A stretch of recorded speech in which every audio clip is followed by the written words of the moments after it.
Once again, we're here for another interview. My name is Cal Gould. We're going to talk about the history of ball hockey. We have with us an individual that was involved in the sport in the early years. So let me ask who I'm talking to, your name and where are you from? My name is Dwight Hunter, and I'm from Edmonton, Alberta, and born and raised here. Can you tell me what are some of your early memories of playing street hockey or any kind of sport that you did as an unorganized sport? Well, unorganized was street hockey or whatever it's called, ball hockey, and we just simply put up a couple of cans on one side of the street and a couple of cans on the other side of the street, and that was the goal. And we just, as kids, shot back and forth until we felt it was time to call it. And I don't know if we really ever come on up with a winner, but that was what we did from the standpoint of playing that. Of course, as a kid who played all the different games that the kids don't play today. But anyway, organized though, I played some basketball, some volleyball. I played hockey. I played. I know I did not play ball hockey. I only refereed ball hockey. And leading up to the ball hockey and that, I started refereeing ice hockey in when I was 20 or so, and progressed into a fairly good, how do you say, without bragging, I just became fairly good at refereeing ice hockey. And then the opportunity, and I'm not even sure how it actually happened, out watching a ball hockey game, and somebody said, well, Dwight over there referees ice hockey at a pretty good level. Maybe he might be interested in getting together and actually running ball hockey for a league. Nothing to do with the province or anything, or being an Alberta technical director.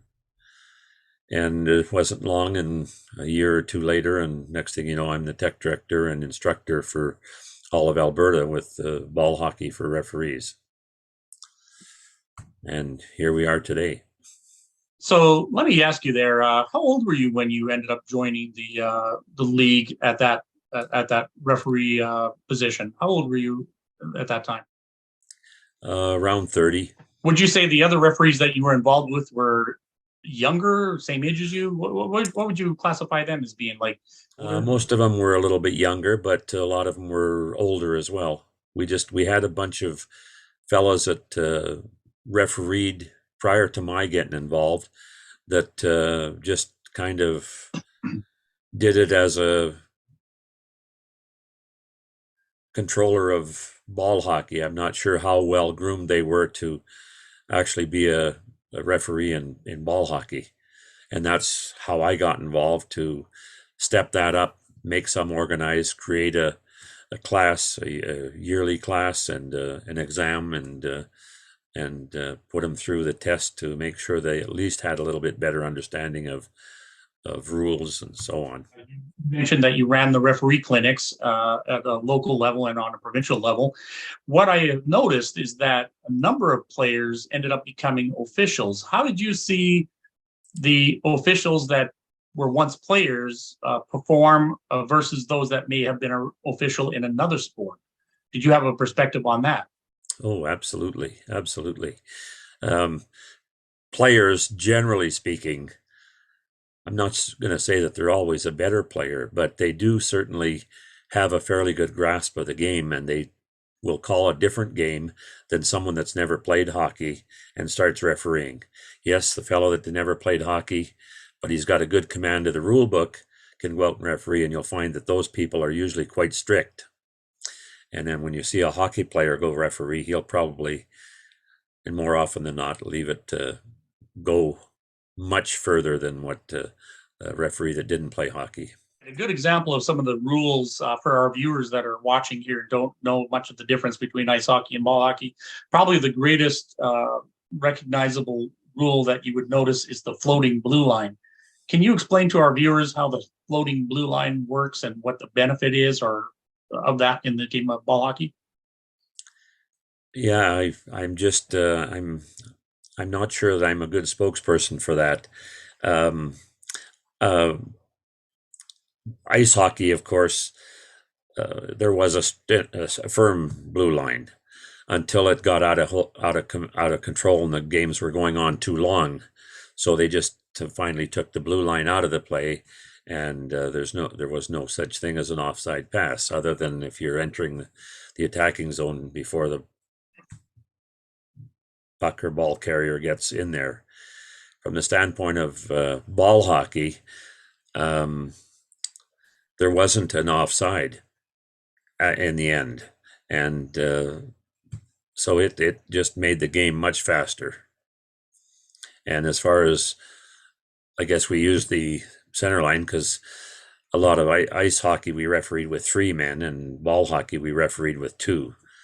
So you chose an end and stuck to it, or flip flop, just depending on how the ball is dropped or the puck is dropped, and you choose your end based on the uh, direction of the play. Okay, so you mentioned the 2 referee system. There is no linesman in ball hockey, only 2 referees, whereas in ice hockey was commonly 2 linesmen and 1 referee. How did you find officiating with 2 referees that could call both offsides and or penalties versus a hockey game, which would usually only have 1 referee? Well, if you've got a strong partner, it's the best way there is to have 2. And as you've seen in the NHL, they've gone now with 2 referees, and it makes sense. You can't always have eyes in the back of your head, so you kind of depend on a second person out there. It makes it easier to call a game. Calling the offsides, well, that's standard. I mean, even a referee will blow the play down occasionally when it looks like a linesman might have really missed it, and I mean a blatant miss. I would never ever overblow a linesman in the sport, but there are times when he's down, falls down, or whatever. The referee would still blow it down as an offside play. As far as ice hockey and ball hockey, there was no separation to that call.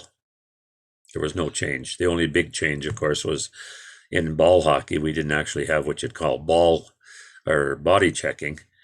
And in ice hockey, of course, you have, in most levels of hockey, you have full body checking, unless you get into the senior ranks. But in ball hockey, there was no actual body contact. You could ride them out. So it made it a lot easier for having a 2-man system. With the quality of officiating, would you say that it gave some integrity to the sport so that it would attract players from other sports to be involved because of the quality of officiating? Would you say that it would be an accurate statement?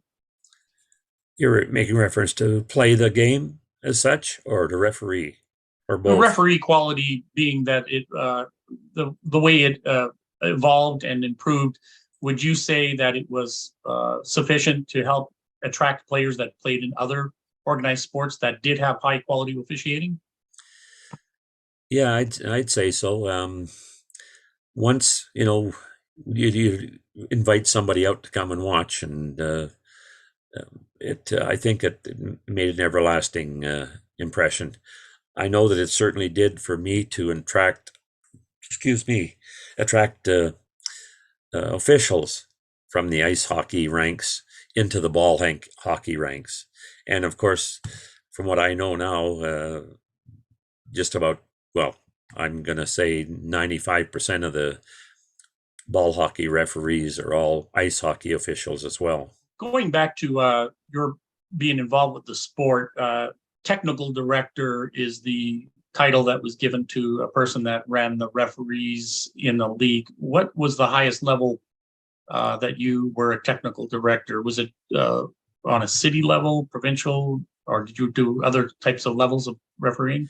Yes, well, once we made the decision we were going to organize the referees, then they needed a person to run it. And I volunteered to do that. And we started out just with the one ball hockey league, the Capital City Ball Hockey League. And then it wasn't long that the Edmonton Ball Hockey Clubs realized that they probably should get on board and have some officials that are organized and understand the rules better and have got some guidance and do actually qualify every year. So I think that it was a it was a better move for ball hockey to get a referee on the ice that had a good command of the game. When you mentioned the other leagues finally moving on board with this technical director, was there a certain level of play that you preferred to referee? Because there are so many levels of play that are now classified as tier one, tier two, et cetera. In women's and junior, did you find a particular level that you preferred to referee, or that you found, was there anything you found challenging? No, not there wasn't anything because of my ice hockey experience refereeing junior hockey there. I uh, I had a pretty good sense of the game. Um, I'd be lying if I said that I just enjoyed every rank of hockey. Some of it was rather slowish, and I mean, I always reminisce when I bring it up. I remember when I started doing ball hockey and the ladies got involved. There was one time I stood on the blue line or on the goal line, and I stood there for over 5 minutes and didn't move because the ball never ever left along the boards. But in the end, after a year or two of coaching, some of them, almost all of them, got coaching the ladies, and then when junior ranks came, it I think it inspired a lot of our referees and myself to try and work hard with with the the young players and bring them along. As far as the men, they always thought we were too strict anyway, but it is what it is, and you got to be you're 50% wrong no matter what you call when you're on the ice. So When you mentioned that other referees that were ice hockey officials, can you name some of the leagues that some of these ice hockey officials would have come from that also went on to be officials in the sport of ball hockey? oh yes, there was referees from all levels. Um, and seeing as how I was on the board with referees, ice hockey referees on the board of directors, I had a pretty good eyesight as to who I preferred. Not necessarily they weren't any better than anyone else, but they were called the kind of games that I enjoyed to have them officiate. And I had them right from the Bantam Triple A's, the Midget Triple A's, some junior, and in the end, lots of junior hockey players became ball hockey officials. So because of the organizational side of it, I'm sure. Are you referring to the Alberta Junior Hockey League and the Western Hockey No, League by any chance? No. no, I don't Okay. know that we had, not in my time, not from the Okay. Alberta Junior Hockey League, but the senior the junior hockey leagues that were in Edmonton and area and Calgary and area attracted the referees to ball hockey. In Do you fact, have a? we had Go one ahead. NHLer. We had one NHLer, Mike Cvic out of Calgary. He refereed ball hockey. Yes, I remember him. He was also a player, and then Player. he ended up being a referee at the 1988 National Championships down in Canmore for men's. For no, sorry, not nationals, for the June Provincial. provincials, and then he was called up by, while he was in the midst of teaching refereeing games, he got called up by the NHL to show up, and You're then lo abs- and behold, his whole entire career started, and off he went. And his many years of doing that sport. Now, do you have any favorite memories of the sport of ball hockey? Anything in particular that brings to your mind, such as a championship or anything that has a favorable memory? we, the East Coast was exceptionally strong. They had before the NHL stepped in with the players. We originally had several players in the East, the three Atlantic provinces, and Quebec and Ontario had, I don't know the numbers, but there must have been 20 playing in ball hockey, and this the when you had your playoffs, when we had our playoffs down there in Montreal, Toronto, and in the Atlantic provinces, the caliber was phenomenal. We had lots and lots of NHL players, three or four on some of the teams that would form a line and get a defensive line as well. So, um, And then, of course, anytime you get near the playoffs for any category of sport, and in our case, we had several levels, as you suggested earlier. When you start doing the fellows here that teams that played for the University of Alberta were on a team here, and we had people that played for NAIT that were on teams. They're pretty good hockey players generally, and then put them into ball hockey, running on their own feet, makes quite a difference as well for stick handling and shooting and everything else.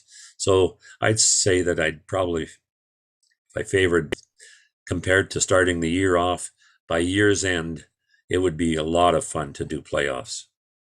A lot of pressure, but a lot of fun. Did you have any family members that ever were involved in the sport of ball hockey? Not really. I had one grandson that thought he might play, and I think he played maybe for 1 year, but no, not really. He kind of half-heartedly wanted to play, but didn't really play. What advice would you give to someone that wanted to play the sport of ball hockey? What kind of advice would you give them, whether they wanted to play or referee? Both. Yeah. Well, first off, you have to enjoy the sport. So if you're so inclined that you like the sport, or you've been involved in it, we had quite a few players. Not quite a few, but we only had about 40 referees that we used when I was doing it, and a lot of them, 10 of them or so, were from the league players, and of course they got involved because they thought they could referee, and most of them could, and did a pretty good job. To actually entice anyone from various other leagues, or even just somebody that's not a hockey player, ball hockey was much easier generally to play than ice hockey. And so if you were short on what you could do for skates and equipment for ice hockey, I'd say ball hockey was a natural alternative. Is there a person, if they were here right now, that you would want to thank for getting you involved in the sport of ball hockey, especially in the officiating end of it? Is there anyone in particular? No, there wasn't anyone in particular. I guess, the executive on the Capital City Ball Hockey Group, that's the group that I started with, and they encouraged me, and just worked out well. What do you hope to see for the future of ball hockey? It'd be nice if it could become a recognized national sport as such. I mean, it is a recognized national sport, but on an amateur level. It'd be nice if universities and high schools and all that sort of stuff offered the programs, but I can't see that happening. It'd be, well, I guess maybe somebody from the hockey industry or the soccer industry might be able to help out and do that if they've got lots of finances, but just having faith in the players and the referees and the leagues financially able to continue on their ways to get it done. Some of the stuff that happened with ball hockey and with ice hockey, the price of facilities became quite unbearable, and it made it real difficult to say, okay, we'll play in 4 or 5 different rinks when the rents went up so high, the leases or whatever you want to call it. I think they just called it rentals, went out of control. So just say good luck, ball hockey. That's all I can say. Is there anything else you would like to personally make a comment on that we haven't covered here today? Is there anything in particular you'd like to talk about? No, I always, one of the things about instructing everybody that was a referee, including in ice hockey, they all felt that it was not necessary to have a 2-day clinic.